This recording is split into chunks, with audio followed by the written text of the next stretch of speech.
في الحقيقة موضوع الهجرة غير الشرعية هذايا ملف معقد جدا ومركب. كي نحطوا الخريطة نتاع القارة الإفريقية، عدد السكان القارة الإفريقية فاق 1,500,000,000 ساكن. فما دول فيها أكثر من 250 دولة واحدة 250 مليون. تعرفوا اللي نسبة الشباب يعني 60% من السكان هذوما ما فاتوش 25 سنة. طاقة ديموغرافية وقوة بشرية عظيمة.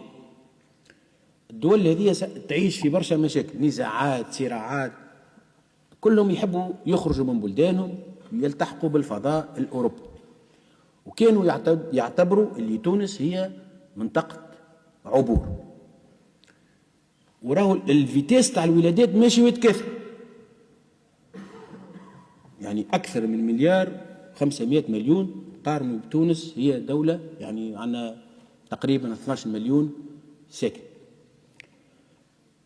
الموضوع راهو لكن شوف سيد النائب، نحب نطمنك اللي تونس احنا واعيين بالمخاطر هذه، واعيين بالمخططات الكل. وقلت لي اتفاقية، ما فماش حتى اتفاقية، مذكرات تفاهم، ارجع حتى القانون الدولي واتفاقية فيينا. الفرق بين مذكرة التفاهم والفرق بين الاتفاقية الدولية وحتى اتفاقية فيينا، سواء متاع 61 سواء متاع العلاقات الدبلوماسية والقنصلية متاع 63. تعرف شنو مذكرة التفاهم راهو تصير في اطار خاطر شو ماناش وحدنا في العالم، وماناش وحدنا باش نتحملوا زاد الكلفة، لانه فما من الخير هما خرجوا من بلدانهم نتعاملوا ان فان كونت سو سون دي زيتر هومان، هما بشر ما خرجوش هكاكا ولا جيد. نعرف اللي ممكن ولاية صفاقس وخاصة الجبنيانة والعامر البحر الغاديكاية راكح يعني يمشي من غاديكاية يبدا يستنى.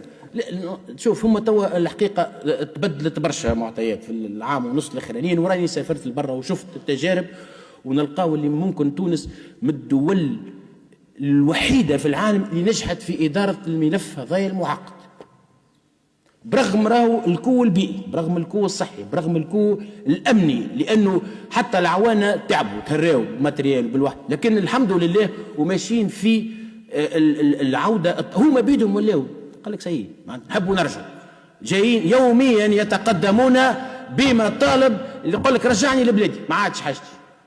موجود سيد النائب.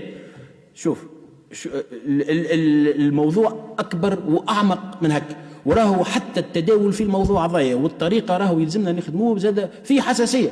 شفت تنزل منه يتحركوا لك من هكا يبداو يكتب في الصحافة العالمية هاي تونس، هاو الأمن التونسي، هم اغتصبوا أفريقية، هم عملوا تصيب تولي ضغوطات أخرى.